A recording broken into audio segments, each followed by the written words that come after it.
right, so we're ready to go. Estamos muy contentos de comenzar este podcast con Agustín Leger, Gus Leger, un gran amigo que tenemos acá en Nueva Zelanda. Brevemente lo voy a presentar en inglés y voy a decir que él converse con nosotros.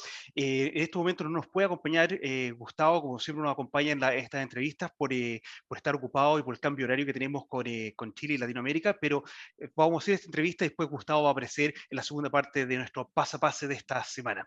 Gus, I'm just introducing that we're going to be having this conversation with you, and the reason why Gustavo is not on screen at the moment, and he is going to piece in to the podcast at a later time because of our time difference. But just to get started, I know you well. I'm very thankful of all the learning I've gotten from you. Como estoy diciendo, estoy muy agradecido del aprendizaje que yo he tomado de Gus. Y le quiero preguntar a él que se presente, que se introduzca. ¿Quién es y por qué lo estamos entrevistando? Gus, if you can please introduce yourself and tell us a little bit about your background. Hello, my name is Gus Leger, and I'm how old am I? 46 years of age, 46 años, and yeah, my sporting background is quite broad. I've had the opportunity to play in a couple of different sports. I've also been fortunate to have been given an opportunity when I was 19 years of age to play baseball in America, and that was with the California Angels. That was whilst I was playing fast pitch softball in New Zealand. Some scouts came from California, from the Angels organization, and offered myself and another person, Jeremy Stanley, who was also a very good sportsman and an orthopedic surgeon. And he took up that opportunity to go to med school. I took up the opportunity to go and play, have a go and try baseball at a professional level, even though it was at the lowest level of professional baseball. I got that opportunity. Funnily enough. Gus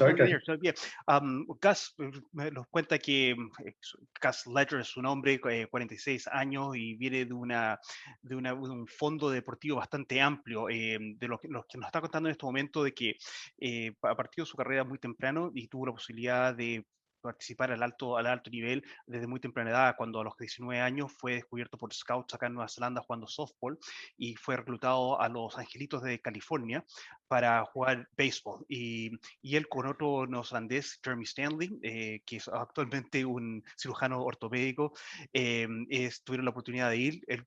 Jeremy decidió seguir su carrera de medicina y Gus se fue a Estados Unidos. Gus. Cool. Also, another sport, which is obviously the one we're going to have a conversation about, with rugby. Played it through all my ages. I actually played hockey for a couple of years because I was puerco, very big, and yeah, I was too heavy for the rugby grades. I guess. They didn't have open weight programs, so I went and played hockey and played to a high level for that level at intermediate age. Miren qué interesante lo que nos está contando Gus, que el tema que nos reúne acá es conversar sobre rugby, y bueno, Gus jugó rugby en todas las diferentes categorías de edades, pero en un momento de su vida, cuando estaba por ahí por la edad de los 13 años, como dice, era muy puerco, estaba muy gordo, y nos va a contar un poco, porque sabe un poco castellano, Gus. Entonces jugó hockey en esa época, porque estaba muy gordo, y en esa época no habían equipos de peso abierto acá en Nueva Zelanda, entonces como los pesos eran restringidos para jugar rugby, tuvo que jugar hockey en esos años. And then I guess the main conversation today is in and around the rugby space, and for me the highest level I played for rugby was for Tonga in the 2003 World Cup. I was fortunate to play against some very strong teams. Played against the All Blacks, got our backsides kicked. Played in 18 tests for Tonga. Very honoured through my grandfather, who's of Tongan descent. That was my opportunity to play international rugby. I had a few options because of my lineage. My father's from Fiji. My father's father, my grandfather, Tongan. My mum, Samoan. So I had a few options on the table, and obviously the All Blacks was one, but I wasn't good enough. So my name didn't get read out for the All Blacks. So that's my little, I call myself a bit of a fruit salad when it comes to selection and opportunities. And the timing was right when Tonga gave me a phone call, and I went and joined their program for 4 years. Miren qué interesante lo que nos cuenta Gus, que fue parte de la selección Tonga por 4 años y logró jugar el Mundial de 2003 por Tonga, jugó 18 partidos internacionales por Tonga, le tocó jugar contra los All Blacks y que le sacaran la mugre, pero también tuvo en esa época una gran posibilidad debido a sus ancestros, que su abuelo tuvo la oportunidad de jugar por Tonga porque su abuelo es tongano. Pero su papá nació en Fiji y de hecho en el fondo de pantalla que tiene Gus, un lugar de Fiji donde ellos pasan tiempo con su familia. Podría haber jugado por Fiji en su momento, también podría haber jugado por Samoa porque la mamá es de origen samoense y por supuesto nacido y criado en Nueva Zelanda, podría haber jugado por los All Blacks, pero obviamente nunca fue tan bueno como para ser llamado por los All Blacks como nos está contando Gus, pero así que me dice que él tuvo en realidad como tiene una mezcla bastante grande de ancestros que le permitió esa posibilidad de jugar o poder tener la oportunidad de jugar para diferentes selecciones y muy agradecido de haber tenido el llamado de Tonga y haber participado del equipo de Tonga por 4 años. And that's why Orban has been able to play for Samoa. Yes, that's correct. So the lineage goes as far back as your grandparents, great-grandparents doesn't come into your options. So therefore, Orban for Tonga, it's not an option for him to play for Tonga because his lineage only goes as far back as his grandparents, if that makes sense. Exacto. Does that make, you know what I'm saying? Yeah, that makes sense. And were you in a New Zealand on a New Zealand team at any point at an age group level? Oh yes. So in school, I was lucky enough to play for the New Zealand under-17s team, and I guess to show where my level was at and who was around at that time, Jonah was playing number 8. Oh no, he was playing lock. Yep. For our team. Case Muse, Andrew Blowers, Tane Randall, the captain of the All Blacks, he was our number 8. Those were the types of athletes that were around when I was working through this development, which is going to be our discussion through my development period. Guys like Todd Miller, All Black, those were the types of guys. So New Zealand 17s was the last New Zealand rugby group that I had the honor of playing when it came to rugby representation. En la década, yo le pregunté a Gus por Orban. Orban es el hijo de Gus que actualmente esta temporada jugó Super Rugby por los Hurricanes como número 10 y ha estado también con los Chiefs y con los Blues en los años que han pasado. Y le preguntaba a Gus que si fue por esa razón que Orban tuvo la posibilidad de jugar el Mundial Juvenil por Samoa y pues también jugó el Mundial Juvenil por Nueva Zelanda, y nos estaba explicando de que el lineaje va hasta los abuelos. Entonces, por ejemplo, Orban no tiene la posibilidad de jugar por Tonga, pero sí por Samoa, que en el caso que nos contaba. Y luego le preguntaba yo a Gus con respecto a si que le tocó jugar algún momento en una selección neozelandesa. Y en los años 90, la selección más alta a nivel de edades de Nueva Zelanda antes de llegar a la selección adulta era menor de 17. Y le tocó estar en esa selección de menores de 17 de Nueva Zelanda, a Gus, y jugar con los nombres que mencionaba como Jonah, Tane Randall, y Keith Muse, jugadores que estaban en esa selección sub-17, en la cual tuvo la oportunidad también Gus en su época de colegio, que es la época de desarrollo de los jugadores, de ser parte de esa selección de Nueva Zelanda. Entonces, es un poco para que darle un trasfondo a ustedes y conozcan un poco el pedigrí y también un poco la experiencia que trae en su trayectoria deportiva Gus, que actualmente es entrenador y nos va a contar un poco más de eso. Yeah, so I was just making the translation and the summary of that and explain why this journey is so important, so we can understand where you are now as well with your coaching and the influence that you have with your coaching, Gus.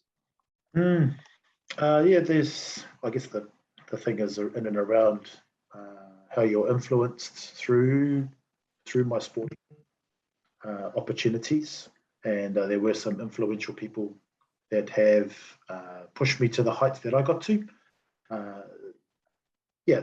Those are things that I consider to be pretty special, and it's those relationships for people that you want to turn up to play for, or people that you want to turn up to train for, as well as yourself. So I'm continuing to always get better at what I do in my coaching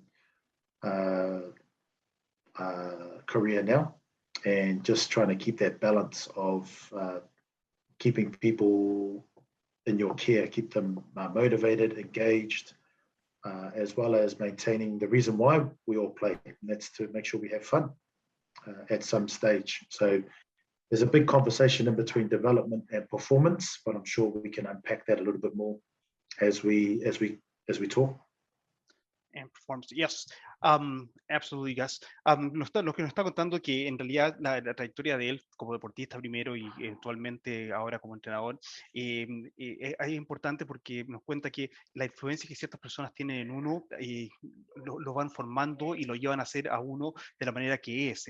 Las relaciones que uno establece, el cómo la gente influye en uno, que hace que uno quiera ir a entrenamiento, que quiera jugar por ese entrenador.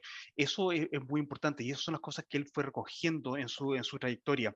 Y lo más importante es decir, que mostrar que uno le importa, que se preocupa por los jugadores o por esa persona, que hace que la persona se mantenga motivada, se mantenga compenetrada con el equipo, y por supuesto que generar un ambiente a donde hay entretención, que sea divertido, porque al final estamos hablando de un juego.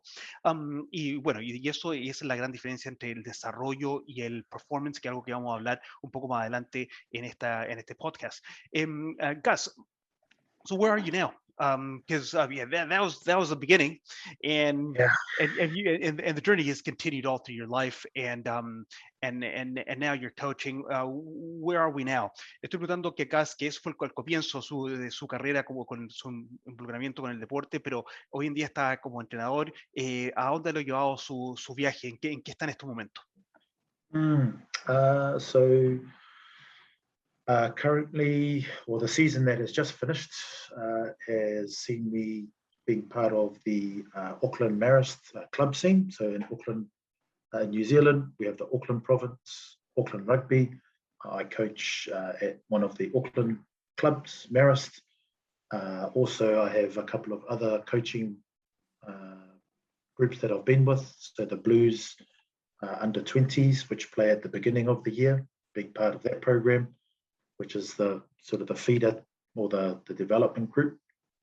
And also with Auckland, there's an Auckland representative program helping out with their under 19 group. The Blues and the 19s are small campaigns, 6 to 8 weeks. The Blues was successful. We had some good outcomes there. The Auckland 19s, unfortunately, COVID didn't allow us to play. And our Marist rugby season, which is a full season, that was, we managed to get through that program. And that was my first experience after coaching close to 15 years coaching schoolboy rugby. How many years did you coach schoolboy? About 15. 15 years. About 15. Yeah. So I guess what was it? Was Sacred was about 6 to 7 seasons, and then prior to that I was with Wesley College for about the balance of that. So about another 5 to 6 years as well as the smaller groups when I was just finishing up my playing career in 2005, 2006. And did he have any roles with New Zealand secondary schools for this year? Oh yeah, sorry. Then I had the New Zealand secondary school program, which was supposed to start tomorrow. Actually, we're supposed to meet tomorrow, but unfortunately, that's all come to a grinding halt because of the COVID stuff. So I've had been pretty blessed. I've worked my tail off to get to these spots and have persevered and continue to want to get better, even at the right young age of 46. So still consider myself to be an apprentice, whereas for others that want to jump in really early, you miss a lot of learning if you try and jump to those stages a bit too quick. I don't know, that's just the way I see it anyway. Bueno, voy a resumir un poco en orden lo que nos está contando Gus. Gus va a entender, yo creo, esto. Gus es muy humilde. You know what humilde is, right, Gus? Humilde. No contendes. ¿No entiendes? Humble. You're a humble man. It's part of our faith. Humility. Es bastante humilde porque ha tenido una tremenda trayectoria como entrenador a partir del 2005 más o menos. Ha pasado 15 años trabajando al nivel de secundaria con schoolboys en la legendaria Wesley College, de donde salió John Alomu. Y ahí nos va a contar con algunos de los jugadores que han pasado a ser grandes estrellas que le tocó él entrenar a ese nivel. Después 6 años en Sacred Heart College y actualmente este año ha estado con Auckland Marist, primero a nivel de club en Auckland, pero también parte del grupo de entrenadores de los Blues menores de 20, que son el grupo que lleva el desarrollo al primer equipo de los Blues, también con las provincias de Auckland, en la sub-19 de la provincia de Auckland, que él se refiere que es una campaña corta, una campaña de 6 a 8 semanas, pero si nosotros pensamos en campaña de 6 a 8 semanas, es lo que equivale a nuestra campaña en Latinoamérica de la Superliga Americana.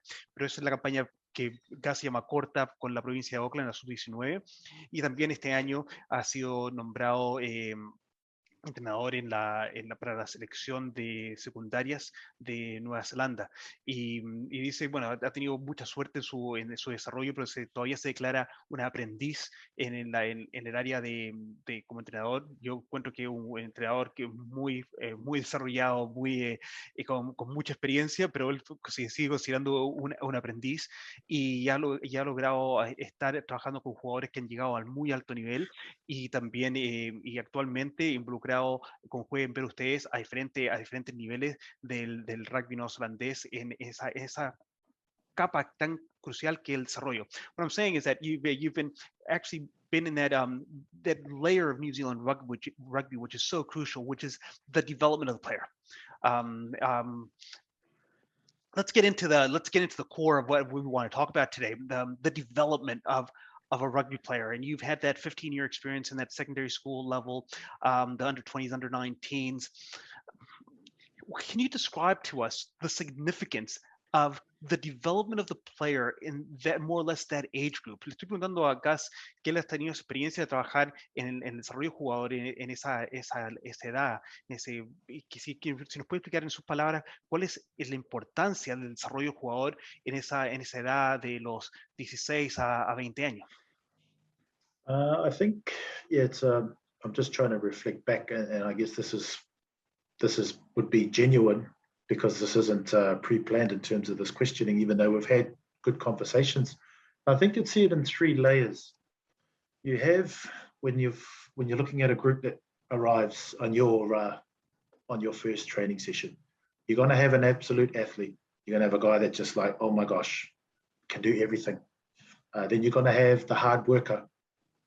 Doesn't work as hard as this guy that has got all the gifts that God has given him, but you know that he's going to work really hard. And then you've got the person that probably this will be the ceiling for them in terms of their ability. But you have to cater for everybody.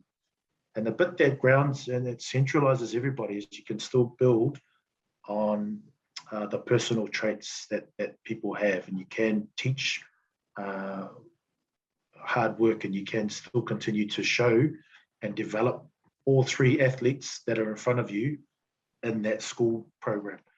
And I think what tends to happen is, as you know, Fran, and you can probably elaborate, is when we get to the schoolboy space, unfortunately, a false facade is created in some programs that they've already made it. And this is the bit that really it neutralizes the elitism that gets created within some of the programs in schoolboy level. And yeah, just trying to make sure that everyone walks away from every session having made themselves better. The guy that's a rock star, the guy that's working hard, and the guy that probably will be lucky to play any game time in your program. So that's the bit that you can work on. And the other bit that does is part of your role in coaching is how will you, in all three layers, what will the relationship look like when you're trying to develop a culture for your team for the season, as example? How do you get it so everybody is valued? How do you get it so that everyone is working hard for each other? And how do you get it so we can have success? There's a lot of different philosophies in and around what's important. And for those coaches that are very autocratic, do it my way, tend to be a little bit end focused and more results based. I get that. I understand that winning is important, but in this developmental stage, is it really that important? If you look at some of the guys that I've been part of, we haven't won too much in our years. But winning for me is watching them when they're playing for the All Blacks, watching them when they're playing for Australia, watching them when they're playing for professional programs. That's winning for me. And I'd still like to have the perfect group. And you can probably elaborate for us too, Fran, around in schoolboy level, you can create a winning group because you'll go out and you'll get it. You'll go out and you'll offer opportunities to come to your schools and play and win. I get it, and that's cool. It makes everyone happy. But unfortunately, those groups that have won, you could count on your left hand how many of those people have actually gone on to be successful in the sport and continue on, because did they actually develop their game at that time, or were they the best athletes in that window at a schoolboy level and haven't developed after that? Awesome. Does that make sense? Yeah, it makes a lot of sense. A lot, if you just have patience with me, a lot to actually translate now, but I've taken my notes. Me dice, Gus, con Gus yo tengo muchas conversaciones y he tenido una relación muy cercana por mucho tiempo, entonces me dice, tú estás bien elaborado un poco en esto, me dice, pero a pesar de que hemos conversado mucho de estos temas, me dice, nunca, como a pesar de que preparamos un poco de qué íbamos a conversar hoy día, me dice, en realidad esta pregunta no la habíamos nunca conversado, que si tiene que pensar en cómo enfrentar la relevancia de desarrollar jugadores, es justamente en esa capa de edad, de los 16 a los 20 años, es que te encuentras cuando llegas al primer entrenamiento, te encuentras con tres tipos de jugadores. Aquel jugador que es un absoluto atleta, que es una superestrella, el jugador que es realmente esforzado, que es un trabajador duro, y el jugador que a ese nivel va a llegar a su cielo, va a llegar a su máximo techo en su desarrollo deportivo, que eso va a ser su historia deportiva a ese nivel. Y tú como entrenador tienes que trabajar con todos ellos y a sacarle rendimiento y sacarle desarrollo a cada uno. Entonces, dice que la clave para él es construir y desarrollar a los tres tipos de deportistas que tú tienes en esa etapa de desarrollo. Al superestrella, al trabajador que trabaja duro y al que va a llegar a su techo. A esos tres tipos de atletas tienes que desarrollarlos y construirlos en ese ambiente. Y el error que pasa mucho en el nivel de desarrollo, que empieza a entrar el elitismo, que tenemos el mejor programa de desarrollo, que tenemos la mejor selección, y en realidad todavía estamos desarrollando jugadores. Y tenemos que entender esas tres capas de jugadores, porque algunos jugadores ya llegaron a su techo, algunos tenemos que desarrollar al que trabaja duro y al superestrella tenemos que sacarle ese extra. Entonces, para él lo que es muy importante es que después de cada sesión que cada uno de esos diferentes tipos de jugadores se pueden retirar diciendo que en algo mejoraron después de esa sesión que tuvieron de entrenamiento o de partido. También es importante tener en mente que la relación que uno tiene con cada uno de esos jugadores es distinto. Todos de ellos, a pesar de que uno va a ser un superestrella que va a llegar a las grandes ligas y otro que va a llegar a su techo en ese proceso, tiene que sentirse valorado. Tenemos que saber cómo hacemos a todos trabajar en conjunto y saber cómo definir el éxito para ese conjunto. Y también lo que nos dice que es muy importante que muchas veces se habla de que tenemos que ganar. Y cuando no estamos enfocados en el jugador mismo, entra ese bicho de que tenemos que ganar. Y para él, a este nivel de desarrollo de rugby, el ganar no es importante. Él dice, yo en realidad como equipo no he ganado mucho con mi equipo. Pero ganar para mí ha sido ver a los jugadores que han pasado por mis manos, que están jugando por Australia, que están jugando por los All Blacks o que están jugando profesionalmente. Eso es ver que estos jugadores que han pasado por el desarrollo, para un entrenador de desarrollo, ver que están ganando. Eso es ganar para el entrenador de desarrollo. Eh, Tú puedes crear un ambiente en el nivel de desarrollo bastante fácil de donde ganas y están todos felices porque están ganando títulos. Pero lo que a él lo ha tocado ver durante su trayectoria es que esos equipos a nivel de desarrollo que ganan mucho, eh, estamos hablando de esta categoría de edad entre los 16 y 20 años, esos equipos que ganan mucho, en realidad, ¿cuántos pasan después a las categorías seniors, adultos, y son exitosos en el desarrollo de su deporte? El éxito temprano no significa que van a desarrollar jugadores que van a tener un gran éxito a nivel profesional. Yeah, so I've just gone through that piece as best as I could, Gus, but it's actually Sorry. no, it's actually really, really, really good. Estoy diciendo que es muy bueno esto de pensar en el jugador en tres distintas capas. It's really cool to see the player in three different categories Yeah. and understanding that they're like that. Um, Uh, just to fill in a little bit of our audience, you say you feel that you're winning when you see players playing for the All Blacks, playing for the Wallabies, playing professional. Can you give us a little bit of an insight just for the Latin Americans that are actually listening to us? Te estoy preguntando que él se siente que está ganando cuando ve a jugadores que le han tocado desarrollar jugando por Australia, Nueva Zelanda o profesionalmente. Si nos puede decir algunos de ellos para que tengan un poco de conocimiento con quién él ha tocado trabajar y desarrollar en este proceso. in terms of player personnel, Yeah, player personnel. Yeah. That you've had the experience that you get this gratification and you sit back on the lounge and you're going like, wow, man, that's pretty cool. Yeah, so I'm very fortunate because of my wife Fitu, who's very involved with how what you see of me is sometimes a reflection of her work as well, in the way that we sit on the couch and we look back and go, oh my gosh, look at this guy. So Carl Tunukuafe, I think he's tight head prop for the All Blacks. Nepo Laulala came to us. Nepo was actually that size at school that he is now. Someone who I did have a bit of a connection when I was working with the Chiefs is Samasoni.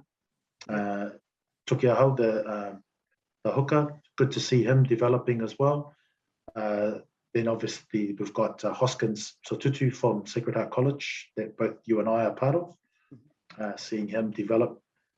Also just having connections with guys, with players, Akira, Ioane, Rico, both two boys that weren't directly connected to my coaching, but have known the family. So the relationships are strong. Playing against them and their school programs is something that you feel you've been part of. Also Quinn Tupaya, another one who I've had involvement with through the program, who's now with the All Blacks now. Who else is there? Caleb Clark, another I played alongside Ronnie, his dad, when I was playing at Suburbs. So all those little connections, as well as, coaching influences, I guess, Dalton Papali'i, who was over at St. Kitts. He's very good friends with Auburn. Arch rivals, I guess, ourselves and St. Kitts, but that's cool. That's why they call them competitions. They're not participations, because we compete to really bring up the best of each other. So that, as well as Nella on the other side.